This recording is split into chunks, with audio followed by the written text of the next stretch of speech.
Good evening friends. मैं सौरभ गुप्ता आप सभी लोगों का एक बार फिर से अपने चैनल में स्वागत करता हूं।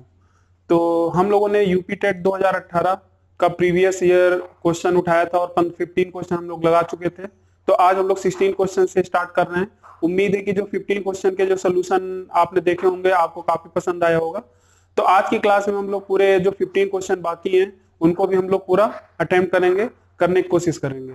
ठीक है, तो चलिए स्टार्ट करते हैं। पहला क्वेश्चन जैसा कि आप देख रहे हैं आपका प्रॉफिट एंड लॉस है। और एक बार मैं फिर आपको बताना चाहूंगा कि ये जो आपका जो 16 क्वेश्चन है प्रॉफिट एंड लॉस से, इसके पहले मैंने आपको एक मल्टीपल गुणज का भी कॉन्सेप्ट एक दिया जहां पर क्वेश्चन को आप पढ़कर कैसे 2 सेकंड 3 सेकंड के अंदर हम आंसर दे सकते हैं। तो इसको मैं इंड स्क्रीन में भी आप इसको दे दूंगा, तो वहां पर आप जरूर देखिएगा। और मैं यहाँ पर भी देखिएगा, ये क्वेश्चन जो आपके एग्जाम में पूछा गया था और आपके पास जो ऑप्शन था, अगर थोड़ा सा भी आप दिमाग लगाते तो ये क्वेश्चन आप पढ़ने के बाद 1 से 2 सेकंड के अंदर कर सकते थे। अब आप बोलेंगे कैसे, तो एक बार मेरा जो मल्टीपल का मैंने आपको वीडियो बनाकर दिया है उसको आप जरूर देखिए। खास तौर से बाकी सारे स्टूडेंट हर जो कंपटीशन की तैयारी कर रहे हैं, एनटीपीसी, यूपीएसआई और आपका यूपी टेट, बहुत सारे जो कंपटीशन है जिसकी तैयारी कर रहे हैं सीजीएल और की, तो वो सारा तो देखना ही देखना है। लेकिन यूपी टेट वाले जो स्टूडेंट हैं खास तौर से वो वीडियो जरूर आप एक बार देखें।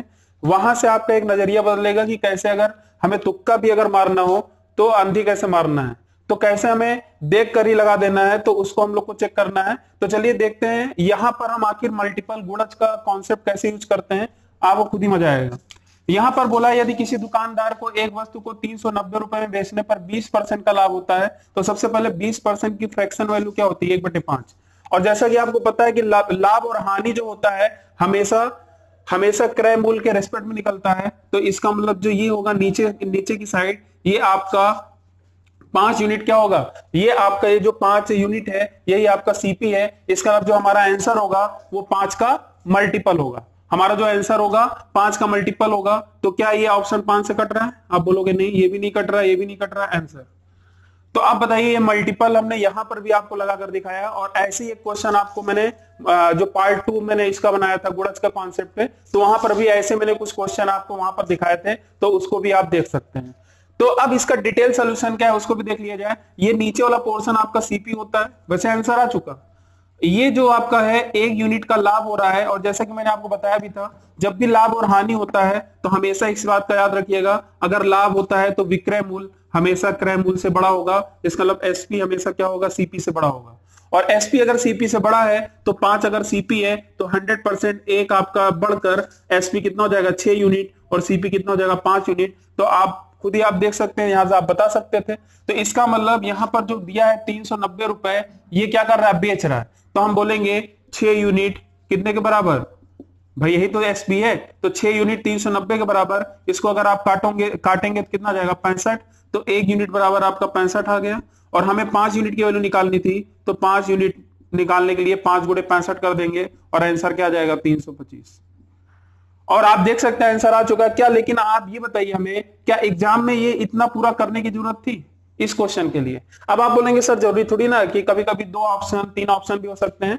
लेकिन मैं आपको यही तो सिखा रहा हूं कि मल्टीपल गुणज में आपको मैंने यही सिखाया कि बहुत सारे एग्जाम में ऐसे क्वेश्चन होते हैं कि केवल एक ही ऑप्शन सही होता है, बाकी 3 ऑप्शन एलिमिनेट हो जाते हैं, कभी 2 ऑप्शन एलिमिनेट हो जाता है। तो काफी स्टूडेंट खास तौर से जो यूपी टेट के स्टूडेंट है जो इसका प्रीवियस ईयर सोल्यूशन देख रहे हैं, उनको भी अच्छे से पता है, जिनको, क्योंकि जितने भी स्टूडेंट हैं मैथ्स का सबसे इंपॉर्टेंट पोर्शन आपके लिए होता है। और जो यहां पर अच्छे मार्क्स गेन कर लेता है वो 100% मेरिट में आ जाता है।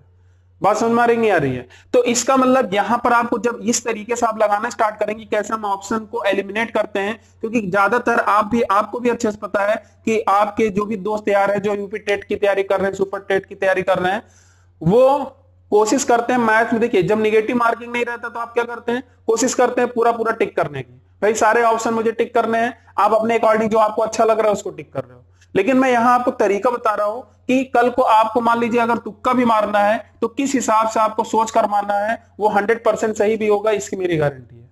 लेकिन आप इसके लिए मैंने आपको बोला भी, ये गुणज वाला कॉन्सेप्ट लगभग मैंने 10-10 क्वेश्चन के 2 पार्ट मैंने बनाए हैं, वो 20 क्वेश्चन आप जरूर देखिएगा। आपका मैथ्स के प्रति जैसे होता नहीं कि काफी इंटरेस्ट नहीं आता मैथ्स के प्रति, तो आप वहां पर जब एक बार आप देखोगे ध्यान से तो आपको खुद ही मजा आएगा। और वह इसके पहले मैंने सुपर टेट का भी बना दिया है जो आपका 2019 में हुआ था, तो उसको भी आप सोल्यूशन देखिएगा, वहां पर भी उसको अगर आप ध्यान से देखेंगे सारी चीज समझ में आएंगी।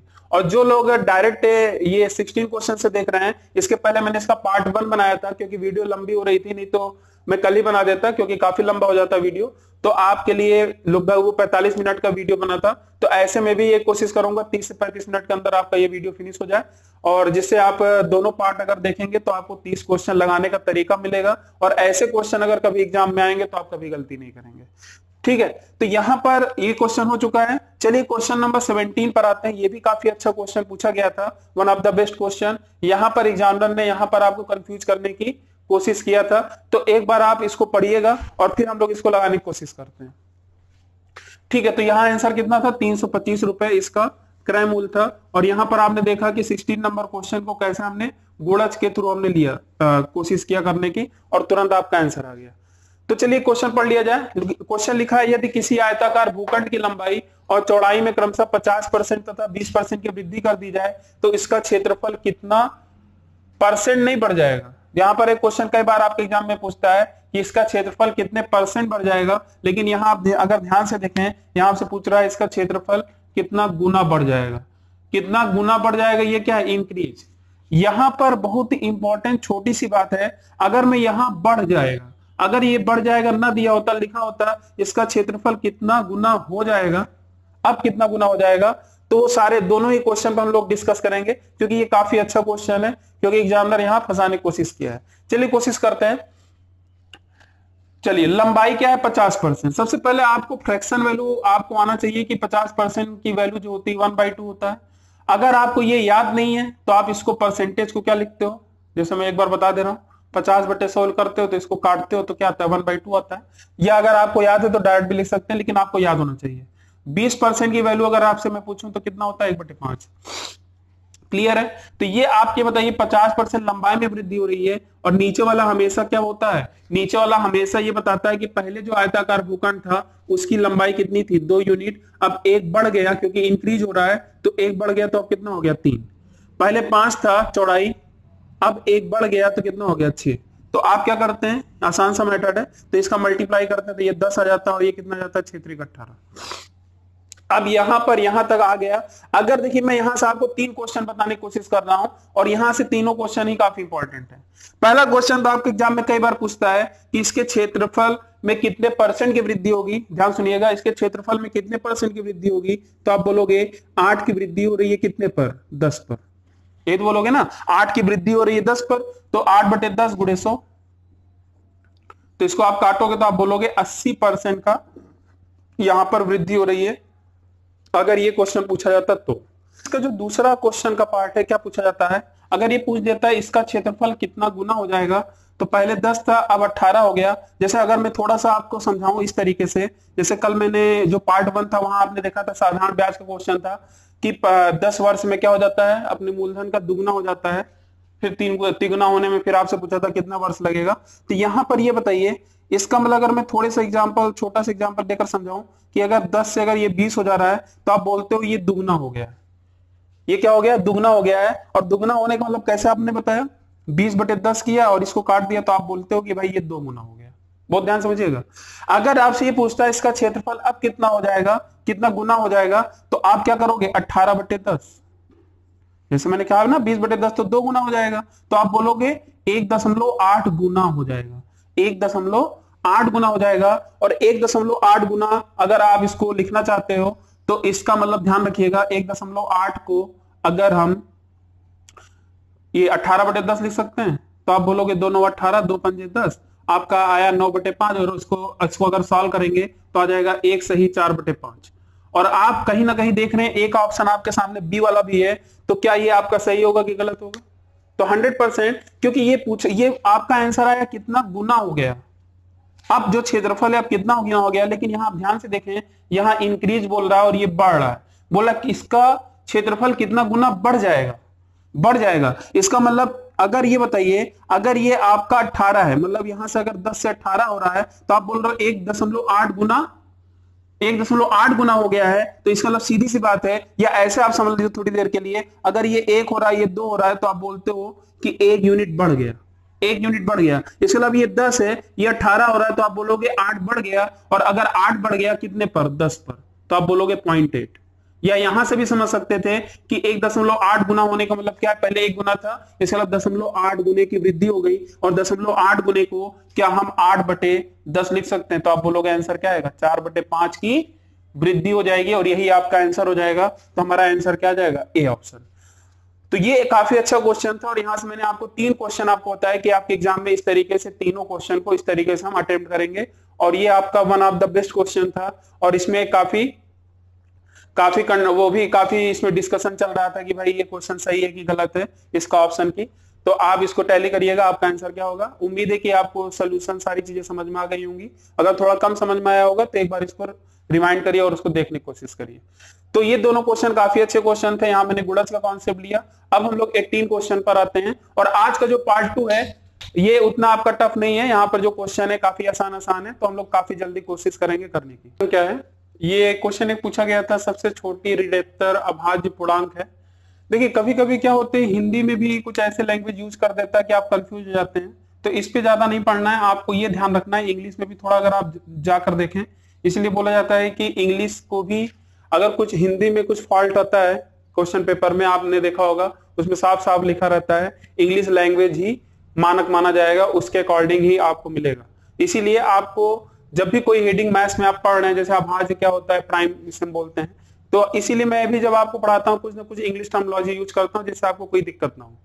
तो यहाँ पर सीधी बात है, जब दे दिया कि भाई least non negative prime integer, अब ये गलती वही करते हैं और काफी स्टूडेंट जब नहीं पता रहता वो जल्दबाजी में क्या लगा देते हैं, एक या 0 भी लगा सकते हैं। तो पहली बात एक चीज में बता दूं कि पहले तो अभाज्य क्या होता है, अभाज्य संख्या वो होगा जिसके केवल 2 फैक्टर हैं, और कल भी मैंने शायद डिस्कस किया था।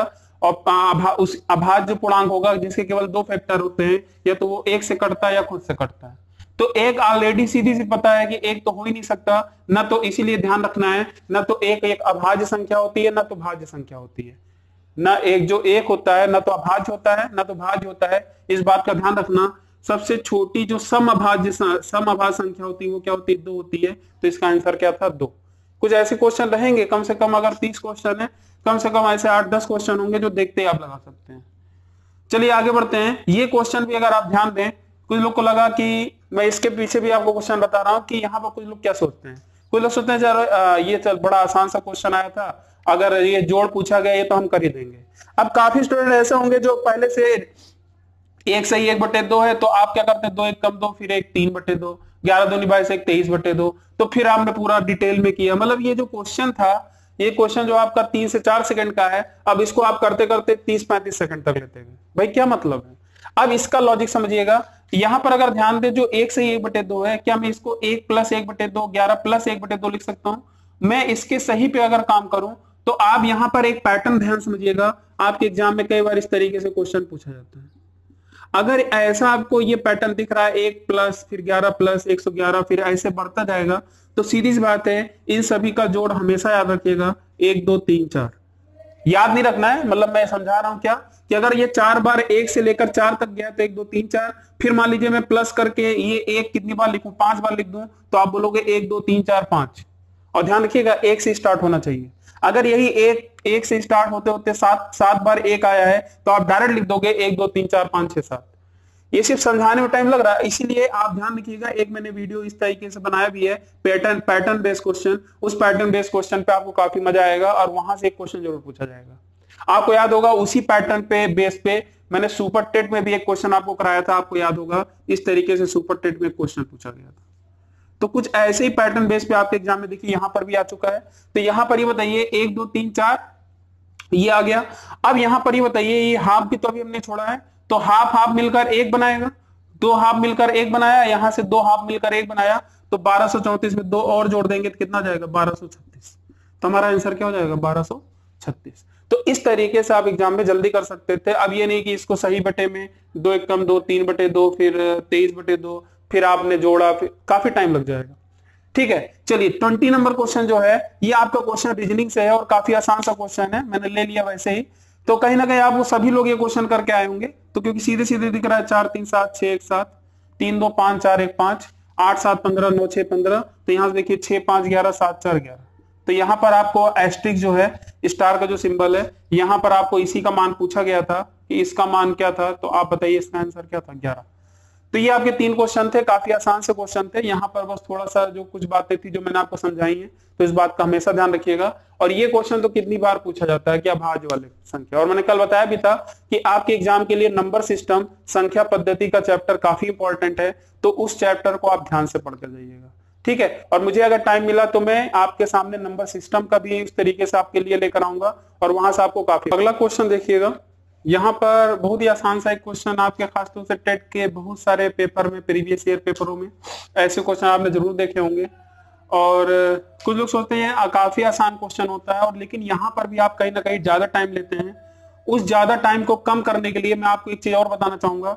मैंने एक वीडियो वहां पर कैलकुलेशन टेक में एक वीडियो बनाया था, जहां पर मैंने आपको बताया था कि 5 की घात वालों को कैसे मल्टीप्लाई करते हैं। और वहां पर मैंने एक बात और बताई थी कि आपको अगर अपनी स्पीड बढ़ानी है, कैलकुलेशन आपका अच्छा करना है, तो आपको क्या करना पड़ेगा, 2 की पावर 1 से लेकर 2 की पावर 12 तक याद करना है। ध्यान सुनते रहिएगा, इसको आप नोट्स बना लीजिएगा और उसको याद करने की कोशिश करिए। 2 की पावर 1 से लेकर 2 की पावर 12 तक, 3 की पावर 1 से लेकर 3 की पावर 8 तक, 4 की पावर 1 से लेकर 4 की पावर 6 तक, 5 की पावर 1 से लेकर 5 की पावर 6 तक। जैसे 5 की पावर 5 क्या होता है, 31 25, ठीक है, 3125। मतलब इस तरीके से आप जल्दी कर सकते हैं। और ऐसे 6 की पावर 1 से लेकर 6 की पावर 4 तक, 7 8 9, ये सारे पावर 4 तक आपको, ये सारे आप एक पेज में लिखकर इसको याद करने की कोशिश करिए। और जहां भी आपका स्टडी रूम है, वहां टेबल जहां पर आप पढ़ाई करते हैं, तो वहां पर आप पेस्ट कर दीजिए और उसको देखते रहिए, और देखते ही याद हो जाएगा।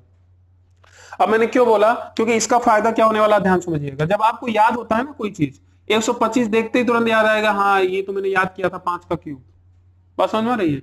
तो ये बताइए, तो तुरंत आपको समझ में आ जाएगा कि ये वाला पोर्शन 5 जो होगा, ये ए बता रहा होगा, और बी पावर है, तो बी क्या बता रहा होगा, ये 3। ठीक है, इसका मतलब यही चीज उल्टा कर दिया है। मतलब b की पावर a की वैल्यू बतानी है, तो b कितना आ गया था 3, और a की वैल्यू कितनी थी 5। तो 3 की पावर 5, अभी आपको ने बोला कि 3 की पावर 1 से लेकर 3 की पावर 8 तक याद होना चाहिए, तो कितना जाएगा 243, और हमारा आंसर क्या जाएगा 243। मेरे ख्याल से आपको सारी चीजें समझ में आ रही होंगी। और इस बात का भी हमेशा ध्यान रखना है कि अगर ये 3 की पावर जा रहा है, तो सीधी सी बात है, हमारा जो भी आएगा वो 3 का मल्टीपल होगा। तो जो भी ऑप्शन 3 से कट रहा होगा वही आंसर होगा। चलिए चेक कर लेते हैं। तो यहाँ पर अगर देखें 4 3 7 दोनों, ये 3 से कट रहा है। 4 2 6 2 8, ये कट ही नहीं रहा है, ये भी नहीं कटेगा। और यहाँ पर अगर देखें 4 2 6 7 6 13, ये भी नहीं कटेगा। तो 3 का मल्टीपल बनाएगा। और ये अगर पावर याद होता तो और जल्दी कर लेते। तो इस तरीके से आप क्वेश्चन जल्दी कर सकते थे। अब ये क्वेश्चन जो है, ये आपके एसएससी के एग्जाम में, बहुत सारे एग्जाम में ये क्वेश्चन पूछा भी गया है, और डिट्टो ऐसे ही क्वेश्चन पूछा जाता है। तो यहाँ पर हमेशा ध्यान रखिएगा। यहाँ पर अच्छा एक चीज और लिखा था, नेचुरल नंबर, प्राकृतिक संख्या। तो प्राकृतिक संख्या में हमेशा ध्यान रखिएगा, 0 आपकी प्राकृतिक संख्या नहीं होती है। प्राकृतिक संख्या हमेशा आपके 1 2 3 इस तरीके से स्टार्ट होता है। तो 1 से 10 तक की सभी प्राकृतिक संख्याओं से विभाजित होने वाली सबसे छोटी संख्या, ध्यान रखिएगा, सबसे छोटी संख्या आपको बतानी है। तो इसका चाहे तो आप आंसर याद कर लीजिए, नहीं तो मैं आपको जब डिविजिबिलिटी रूल की क्लास लेकर आऊंगा, तो वहां पर आप डिविजिबिलिटी रूल से आप सारे ऑप्शन चेक करके आंसर एलिमिनेट कर सकते हैं, बता सकते हैं। लेकिन ये आंसर आप हमेशा याद रखिएगा कि 1 से लेकर 10 तक की सबसे छोटी, ध्यान रखिएगा, सबसे छोटी जो आपकी संख्या होगी, जो 1 से लेकर 10 तक सभी संख्याओं से घटेगी, वो क्या होगा 2520। और एक ऑप्शन आपका ये भी बन सकता था 5040, लेकिन ध्यान रखना है ये इसका दुगना है, तो सबसे छोटा पूछा था, हमारा आंसर क्या होगा 2520। ठीक है, बाकी आप देख ही रहे हैं 1000 यहाँ पर है, तो इसका मतलब सीधी बात है ये संख्या 3 से नहीं कटेगी, ये भी संख्या 3 से नहीं कटेगी। लेकिन यहाँ पर इन दोनों में ही काफी लोग स्टूडेंट ऐसे थे जो जल्दबाजी में 5040 भी लगा बैठे। लेकिन इस बात का ध्यान रखना है, सबसे छोटी पूछा था, तो हमारा आंसर क्या होगा 2520। ठीक है, चलिए नेक्स्ट क्वेश्चन पर आते हैं। ये क्वेश्चन जो 23 है, ये भी आपका, ये आपका रीजनिंग का क्वेश्चन है। और ये क्वेश्चन आपको क्या है, ये आपके लिए होमवर्क है SW। मतलब इसको आपको क्या करना है, इसको आपको ट्राई करना है, और फिर हमें आपको कमेंट करके बताना है कि इसका आंसर क्या रहा है। ठीक है, उम्मीद है कि ये क्वेश्चन आप आराम से कर लेंगे। और ये आपका काफी ट्रिकी क्वेश्चन भी है ऑप्शन के थ्रू, क्योंकि ऑप्शन एग्जामिनर ने ऐसा दिया है, तो गलती भी काफी स्टूडेंट ने जल्दबाजी में कर दिया है। तो इसका आंसर आप एक बार जरूर कमेंट करिएगा। क्वेश्चन नंबर 23 का एक बार आप पढ़ लीजिए। ये आप क्वेश्चन आप पढ़ लीजिएगा, 61 दिनों के बाद कौन सा दिन होगा। ऑप्शन है बृहस्पतिवार को हम लोग इंग्लिश में बोलते हैं थर्सडे, मंगलवार को ट्यूसडे, और बुधवार को वेडनेसडे, और शुक्रवार को हम लोग क्या बोलेंगे फ्राइडे। तो 23 क्वेश्चन हो गए हैं। तो अभी आपके 7 क्वेश्चन और हैं, इसके बाद फिर हम लोग ये आपका ये वीडियो फिनिश हो जाएगा और 2000 यूपी टेट 2018 का जो प्राइमरी लेवल का क्वेश्चन थे वो सारे आपके सामने में लेकर आया हूं। और ये पार्ट 2 मतलब 2 पार्ट में आपके सामने ये पूरा फिनिश होगा। लेकिन हाँ, ये काफी जो सोल्यूशन होंगे काफी अच्छे से मैंने कंप्लीट करा दिया है। एक बार अगर आप देखेंगे तो आपको काफी फायदा होने वाला है। 24 चलिए देखते हैं। यहाँ पर ये क्वेश्चन एक पूछा गया था, यदि एक्स और वाई शून्येतर वास्तविक संख्या है, तो वास्तविक संख्या आपको अच्छे से पता है कि धनात्मक ऋणात्मक इस तरीके से आपका क्वेश्चन, लेकिन शून्येतर वास्तविक संख्या है। तो यहाँ पर इस तरीके से जब क्वेश्चन आपका दिया जाएगा तो मेन क्या है कि आप जब ऑप्शन देखते थे, यहाँ लिखा है हमेशा धनात्मक है हमेशा ऋणात्मक है, तो इस तरीके से आपका ऑप्शन दिया गया है। तो आप खुद हमें बताइए कि यहाँ पर एक्स स्क्वायर वाई स्क्वायर की वैल्यू है, तो एक्स की वैल्यू अगर हम निगेटिव लेंगे, वास्तविक का मतलब क्या होता है जिसके अंदर हम धनात्मक ऋणात्मक फ्रैक्शन बहुत सारी चीजें आ जाएं, उसको आपको सॉल्व करना है। तो इसकी वैल्यू चाहे ऋणात्मक भी ले लेंगे तब भी हमेशा इसका आंसर क्या आएगा, हमेशा धनात्मक आएगा। इसका आंसर हमेशा धनात्मक आएगा। और लेकिन यहां पर कहीं ना कहीं ये वैल्यू तभी आपकी धनात्मक रह सकती है जब या तो दोनों निगेटिव होगा तब भी धनात्मक रहेगा, या दोनों ऋणात्मक रहेगा, या दोनों धनात्मक रहेगा तब भी धनात्मक रहेगा, या दोनों ऋणात्मक रहेगा तब भी धनात्मक रहेगा। ठीक है, क्योंकि मल्टीप्लाई करने पे प्लस हो जाएगा। लेकिन अगर एक प्लस एक माइनस होगा तो यहां पर बस निगेटिव आएगा और यहां पर क्या रहेगा, स्क्वायर रहेगा। और स्क्वायर वाली वैल्यू क्या आएगी, काफी ज्यादा आएगी। इसीलिए इस बात का अगर इसको आप वैल्यू पुट कर भी चेक करना चाहते हैं, क्योंकि आपके पास टाइम रहेगा, तो आप चेक करके भी देख सकते हैं। यहां पर आपका हमेशा आंसर क्या आएगा, धनात्मक ही आएगा। और काफी लोग अगर इसका आंसर भी सही लगाए थे, क्योंकि आसान सा क्वेश्चन था। धनात्मक का मतलब क्या होता है, पॉजिटिव, ऋणात्मक का मतलब क्या होता है, निगेटिव। तो वहीं पर ऑप्शन ये सारे दिए थे, तो इसका मतलब यहाँ लिखा है कि का मान धनात्मक और ऋणात्मक दोनों हो सकता था। ऐसा हो ही नहीं सकता, क्योंकि इसका मान आप कुछ भी पुट कर दीजिए, हमेशा इसका मान धनात्मक ही आएगा। ठीक है, पॉजिटिव ही आएगा। चलिए क्वेश्चन नंबर 25, ये क्वेश्चन जो आपका है ज्योमेट्री से है। और यहाँ पर क्या इंफॉर्मेशन दिया है कि A B parallel C D. A B parallel C D का मतलब क्या है, इस बात को ध्यान समझिएगा। पैरेलल, पैरेलल का मतलब क्या होता है, समांतर है। इसका मतलब ये ए बी समांतर है एक दूसरे का। और समांतर का मतलब होता है कि दोनों के बीच का जो डिस्टेंस है हमेशा हर जगह क्या होगा, कांस्टेंट होगा। इन दोनों जो पैरेलल वाली लाइंस होती हैं, इन दोनों के बीच की जो डिस्टेंस होगा, जो ऊंचाई होगा, ये हमेशा क्या होगा, हर जगह कांस्टेंट होगा। इसी को हम लोग समांतर लाइन कहेंगे, पैरेलल लाइन। तो यहाँ पर अगर इसका कॉन्सेप्ट क्या होता है कि जब दो लाइन एक दूसरे को इस तरीके से इंटरसेक्ट कर रही है, तो अगर ये 110 होगा तो ये भी आपका 110 डिग्री होगा। बताइए, ऐसे यहां पर भी अगर ये x है तो इसका मतलब ये भी x होगा।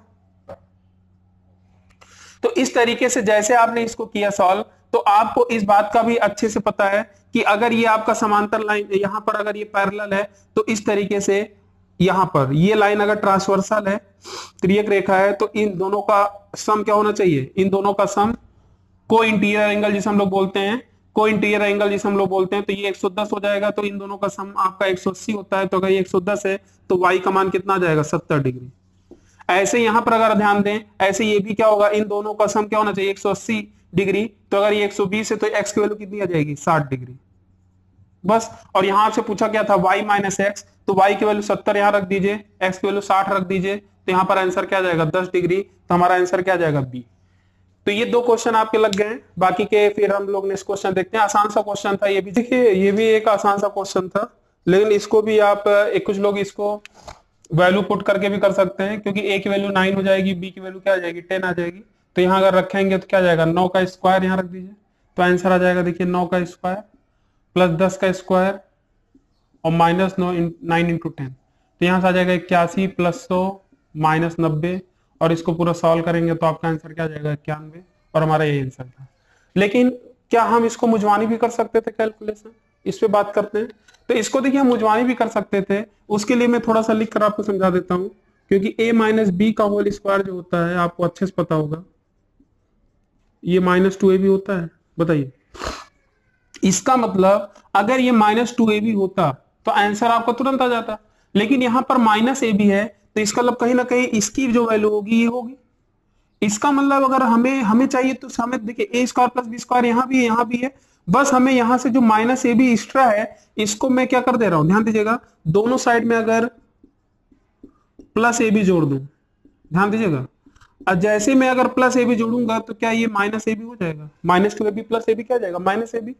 अब आप बोलेंगे क्यों, क्योंकि अब आपके सामने यहाँ देख रहे हैं ए माइनस बी का होल स्क्वायर बन गया, और ए और बी का जो डिफरेंस होगा 1, क्योंकि किसी भी नंबर का, किसी भी संख्या का स्क्वायर करेंगे अंदर की साइड निगेटिव हो चाहे पॉजिटिव हो, हमेशा आपका प्लस में ही आएगा। तो इसका डिफरेंस क्या आएगा, इसका डिफरेंस 1 आएगा, 1 का स्क्वायर क्या आएगा 1, और प्लस ए बी 9 धामा 90, आंसर क्या आ गया 91। तो इस तरीके से भी आप सोच कर सकते थे, ये कैलकुलेशन का पार्ट था जहां पर हम इस तरीके से आपके सामने क्वेश्चन लिखा। अगला क्वेश्चन है, ये आपका रीजनिंग से है। 15 सेंटीमीटर भुजा वाले किसी घन में से 3 सेंटीमीटर भुजा वाले कुल कितने घन काटे जा सकते हैं। और घन को हम लोग इंग्लिश में बोलते हैं क्यूब, और क्यूब का मतलब होता है जिसमें सारी भुजाएं क्या होती हैं, बराबर होती हैं, सारी भुजाएं जो आपकी लेंथ होगी वो बराबर होगी, और ये आपका 3D फिगर होता है। तो देखिए यहाँ पर आप ये, क्योंकि 15 सेंटीमीटर वाला जो घन है काफी बड़ा घन होगा, और इसी में से 3 सेंटीमीटर भुजा वाले घन को काटना है, तो इसका मतलब आप डायरेक्ट इसको आप इस तरीके से समझ सकते हैं, n बराबर क्या हो जाएगा, जो बड़ा वाला घन होगा उसका आयतन अपॉन छोटे वाले घन का आयतन। और घन जो क्यूब होता है उसके आयतन का फार्मूला क्या होता है, ध्यान रखिएगा, बड़े वाले घन का आयतन अपॉन छोटे वाले घन का आयतन, ये आपका फार्मूला होगा। और आप डायरेक्ट इसको लगा सकते हैं, तो घन के आयतन का जो फार्मूला होता है वॉल्यूम ऑफ क्यूब, साइड का क्या होता है ए का क्यूब, मतलब साइड का क्यूब हो जाता है, तो ऊपर की साइड 15 इंटू 15 इंटू 15, और नीचे की साइड 3 इंटू 3 इंटू 3। तो इसको जब काटेंगे तो 3 से जब सभी काटेंगे तो ये 5 ये 5 ये 5, तो 5 का क्यूब क्या हो जाएगा 125। कितने छोटे घन काटे जा सकते हैं बड़े वाले से, 125। और एक आपको सबसे इंपॉर्टेंट ट्रिक यहाँ क्लू ये भी बता रहा हूं कि कैसे हम ऑप्शन को एलिमिनेट करते हैं। जब इसको आप देखते हैं तो ध्यान रखिएगा, जब भी ऐसा क्वेश्चन आएगा तो हमारा आंसर क्या आएगा, हमारा आंसर परफेक्ट क्यूब में आएगा, मतलब किसी ना किसी का क्यूब होगा। तो 25 तो देखिए 25 तो वैसे एलिमिनेट हो गया, 144 वैसे एलिमिनेट हो गया, ये क्यूब था 3 का और ये क्या था 5 का। तो कम से कम 2 ऑप्शन एलिमिनेट हो गए, क्योंकि निगेटिव मार्किंग थी नहीं, तो इन दोनों में कोई आप टिक कर सकते थे। काफी लोग तो 25 भी टिक कर दिए। अगर तरीका पता हो तो उस तरीके से आप कम से कम 2 अगर ऑप्शन रहेंगे तो चांसेस ज्यादा रहेंगे सही करने के लिए। इसीलिए तुक्का भी मारना है तो दिमाग लगाकर मारिए, ठीक है। चलिए आगे बढ़ते हैं, क्वेश्चन नंबर 40, ये आपका है वर्क एंड टाइम से, कार्य और समय से। तो यहां पर देखिए इसको कैसे करना है। 40 व्यक्ति 30 दिनों में इतना ही करता है, तो आपने एक फार्मूला पढ़ा होगा M1 D1 H1 upon W1 बराबर M2 D2 H2 upon W2। अब यहां पर M1 M2 क्या है, ये आपके व्यक्ति डिनोट करेगा, D फॉर दिन डिनोट करेगा, H आपका आवर डिनोट करेगा, और W जो आपका रहेगा कार्य डिनोट करेगा, ठीक है। तो इसको हम लोग लगाते हैं और इसी फार्मूले में अप्लाई करते हैं, तो हमारा आंसर क्या आएगा, चलिए चेक करते हैं। तो यहां पर आप ध्यान दीजिएगा, इसको अगर हम लगाएंगे तो यहां पर ये बताइए 40 व्यक्ति 30 दिनों में, तो 40 गुणे 30 और 200 का मतलब ये क्या हो गया इधर। अब आवर नहीं दिया तो इसका कोई मतलब नहीं है, जो नहीं देगा उसको हम लोग लेंगे भी नहीं। कितने दिनों में, तो यहां से आपसे दिन पूछ रहा है, और कितने व्यक्ति हैं 30 व्यक्ति हैं, और जो ये कार्य होगा ना, क्योंकि यही चावल खाया जा रहा है तो ये काम हो रहा है, तो 500 केजी नीचे हो गया। तो इसको आप देखिए 2 जीरो ये कट गया, 30 से 30 ये कट गया, ये आपका 20 हो गया, और 20 इंटू क्रॉस मल्टीप्लाई कर देंगे तो 100 डेज आ जाएगा। डी बराबर क्या आ जाएगा 100 दिन, तो हमारा आंसर क्या आ जाएगा डी ऑप्शन। तो इस तरीके से आपके ये 28 क्वेश्चन हो चुके हैं। बाकी के 2 क्वेश्चन देखिए और है, और उन दोनों क्वेश्चन को हम लोग करके यहीं पर इसको फिनिश करेंगे। और ऐसे जैसे आपके लिए यूपी टेट 2018 का ये मैंने सोल्यूशन आपके सामने लेकर आया हूं, और उसके बाद इसके पहले जो 2020 में हुआ था उसका भी मैंने सोल्यूशन प्राइमरी और अपर लेवल दोनों के लिए बना दिया है। ऐसे ही जब मेरे पास टाइम अगर मिलेगा तो मैं यूपी टेट का जो पीछे जो प्रीवियस ईयर के हैं तो उसको भी मैं 20 में लेकर आऊंगा। लेकिन वो आप लोग के कमेंट पे डिपेंड करेगा कि आप लोग को ये चीज पसंद आया है कि नहीं पसंद आया है, कि आप उसकी डिमांड कर रहे हैं कि नहीं कर रहे हैं, ठीक है। नहीं तो बाकी मैं ऐसा सीरीज लेकर आऊंगा जहां पर कुछ इंपॉर्टेंट क्वेश्चन होंगे जो सुपर टेट के लिए या बीईओ के लिए भी काफी इंपॉर्टेंट होगा। क्वेश्चन ये आपका है, परसेंटेज से लिखा है, यदि किसी कस्बे की जनसंख्या पॉपुलेशन 60,000 से बढ़ाकर 65,000 हो जाती है तो जनसंख्या में क्या इंक्रीज होगा, क्या वृद्धि होगा। अब इससे आसान क्वेश्चन क्या हो सकता है, वृद्धि का मतलब क्या, कितना बढ़ रहा है। तो अगर आप देखें तो 5,000 की वृद्धि हो रही है, और हमेशा ध्यान रखिएगा जब परसेंटेज आप निकालते हैं हमेशा पुराने के रिस्पेक्ट निकालेंगे। पहले कितना था 60,000 और गुणे 100, इसको आप सॉल्व कर लीजिए, 3 जीरो ये कट गया, और यहां से अगर ध्यान दें ये 60,000 था ना, तो 1 जीरो ये भी कट जाएगा, तो 50/6 इसको 2 से काट दीजिए तो ये 25/3 आ जाएगा। और 25/3 को अगर आप सॉल्व करेंगे परसेंटेज में, 8 से ये 1/3 परसेंटेज, तो हमारा आंसर क्या होगा 8 से 1/3। ये ऑप्शन क्या हो जाएगा सी। आसान से क्वेश्चन है, अगर ये सारे क्वेश्चन नहीं कर पाएंगे तो बेकार है, क्योंकि ये सारे क्वेश्चन क्या होते हैं, काफी आसान होते हैं। चलिए आगे बढ़ते हैं। ये क्वेश्चन आपका ज्योमेट्री से है और यहाँ पर लिखा है कि एक समचतुर्भुज, समचतुर्भुज को हम लोग क्या बोलते हैं इंग्लिश में, रोम्बस, के विकर्णों, विकर्ण को हम लोग बोलते हैं डायगोनल्स, की लंबाइयां ये दी हैं, तो इसकी भुजा की लंबाई क्या होगी। तो आपको देखिए, अगर मुझे करना होता, देखिए मैं क्या करता, मैं देखता 16 का आधा 8, ये 6, इसका मतलब जो भुजा हो जाएगा कितना हो जाएगा 10, हो गया आंसर। अब आप बोलेंगे इतनी जल्दी कैसे किया, क्योंकि ये आपका मैजिक है, ये आपको इसे हम बोलते हैं पाइथागोरियन ट्रिपलेट, जिसको हम मैजिक की तरीके यूज करेंगे और क्वेश्चन को देखते ही, ज्योमेट्री के जो भी क्वेश्चन होते हैं देखते ही सॉल्व कर सकते हैं। तो वो क्या होता है उसको हम लोग थोड़ा सा यहाँ पर जानते हैं, तो और इसी पर हम लोग इसको फिनिश करेंगे। तो पहले हम लोग समझते हैं कि रोम्बस में क्या प्रॉपर्टी होती है, उसको चेक करते हैं। इसे हम लोग हिंदी में बोलते हैं क्या, समचतुर्भुज। इसको अगर मैं बनाऊं यहाँ पर, ध्यान दीजिएगा, ध्यान समझिएगा, जो समचतुर्भुज होगा इस तरीके से बना लीजिए। ये मान लीजिए समचतुर्भुज है और जिसकी सारी भुजाएं, मतलब ये सारी भुजाएं क्या होती हैं, बराबर होती हैं। अब आप बोलेंगे वर्ग में भी जो स्क्वायर होता है उसमें भी बराबर होता है, हाँ बिल्कुल बराबर होता है, लेकिन उसमें और इसमें डिफरेंस क्या है मैं वो भी आपको समझा रहा हूं, ध्यान समझिएगा। इनके जो डायगोनल होंगे, ये डायगोनल भी क्या होंगे, परपेंडिकुलर बाइसेक्टर, मतलब ये डायगोनल क्या होगा 90 डिग्री पे कट करेगा। और ये जो आपका समचतुर्भुज होता है पैरेललोग्राम प्रॉपर्टी के अंतर्गत आता है, इसीलिए जो इनके विकर्ण होते हैं आपस में क्या होते हैं, बराबर होते हैं। अब मैं समझाने वाला था आपको कि वर्ग और समचतुर्भुज में डिफरेंस क्या है। वर्ग में भी सारी भुजाएं बराबर होती हैं, 90 डिग्री में वहां भी कट करता है, बस एक डिफरेंस है। वो डिफरेंस क्या है कि वहां पर वर्ग में विकर्ण जो होते हैं आपस में बराबर होते हैं। अगर ये 10 है, ये भी 10 होगा विकर्ण में, लेकिन समचतुर्भुज में विकर्णों की लंबाइयां बराबर नहीं होती, वो डिफरेंट होती हैं। इसीलिए देखिए यहाँ पर विकर्णों की लंबाई अलग अलग भी दिया है। तो आपने देखा पैरेलल, मान लीजिए अगर ये 16 है तो क्या ये 8 हो जाएगा, इसका आधा, क्योंकि भाई 16 है तो ये 8, ये 8, क्योंकि आधे आधे पार्ट में डिवाइड होगा। ऐसे ये 12 है तो ये 6 हो जाएगा और ये 6 हो जाएगा। और जैसे आपने ध्यान देना है, और जैसे ये 90 डिग्री अगर आप देख रहे हैं तो यहाँ पाइथागोरस प्रमेय जब लगाएंगे तो ये 6 8 हो गया, तो ये क्या हो जाएगा 10। और पाइथागोरस प्रमेय क्या होता है, कर्ण का स्क्वायर, 90 डिग्री के सामने क्या होता है, कर्ण का स्क्वायर बराबर लंब का स्क्वायर प्लस आधार का स्क्वायर। और एक बहुत इंपॉर्टेंट प्रॉपर्टी जो आपको ध्यान समझना है, 3 4 5 अगर कहीं भी भुजा दिख रही है तो ये भुजा जो होती है समकोणीय त्रिभुज की भुजाएं होंगी, और यही समकोणीय त्रिभुज की भुजाएं जो होंगी इसी को हम लोग पाइथागोरियन ट्रिपलेट बोलते हैं, जिसे हम लोग मैजिक की बात कर रहे थे। तो इसमें अगर मैं दुगना करूंगा, देखिए इसकी खासियत क्या है, अगर मैं इसको दुगना करूंगा, देखिए कहीं ना कहीं 6 8 10 आ गया। फिर मैं अगर इसका 3 गुना करूंगा, 9 12 5 15, इस तरीके से आपके बहुत सारे ट्रिपलेट यहां से हम लोग बना सकते हैं। और इस तरीके से हम लोग देखते बता सकते थे कि 6 8 10 ये क्या हो जाएगा, ट्रिपलेट। इसीलिए जब आप तैयारी करते हैं तो आप क्या करिए, जब आप पाइथागोरियन ट्रिपलेट आप पढ़ते हैं तो उसको एक पेज में जितने भी होते हैं, क्योंकि कुछ चीजें हैं वो बार बार रिपीट होती रहती हैं, वो ट्रिपलेट एक जगह आप लिख लीजिए। 3 3 भुजाएं, जैसे आपका यहाँ पर अगर देखें इस तरीके से बहुत सारे होते हैं, जैसे 5 12 13 हो गया, 6 8 10 हो गया, ऐसे ही बहुत सारे होते हैं। ठीक है, ऐसे ही आप अगर ध्यान दें तो ऐसे ही आपका होता है 20 21 29 भी होता है। तो इस तरीके से आप क्या कर सकते हैं, जल्दी से सॉल्व कर सकते हैं। तो आपको ये सारी चीजें जब लिखे रहेंगे तो आपको क्या होगा, देखते ही 2 भुजा दिया रहेगा, तीसरी भुजा के लिए आपको ये नहीं कि आप कर्ण का स्क्वायर बराबर लंब का स्क्वायर प्लस आधार का स्क्वायर लगाकर पूरा डिटेल में निकाल रहे हैं। जब आपको ये तरीका पता होगा तो हम देखते ही बता सकते हैं कि हमारा 2 भुजा दिया रहेगा, तीसरी भुजा देखते ही आप बता देंगे, क्योंकि आपको पता होगा। याद, एक तो कुछ लोग याद भी करते हैं, लेकिन मैं इसको तरीका भी बताया हूं क्लास में कि कैसे हम इसको निकालते हैं। तो जब आपको ज्योमेट्री में हम लोग क्लास यहाँ चलाएंगे तो यहाँ पर पाइथागोरियन ट्रिपलेट कैसे निकलता है ये भी मैं आपको समझाऊंगा। तो आज की वीडियो बस यही तक रहा। और यहाँ पर मैंने, अगर जिनको ये लगा हो कि सर आपने 2 पार्ट कर दिया, लेकिन आप खुद सोचिए कि एक पार्ट में ही 45 मिनट हो गया था। क्यों?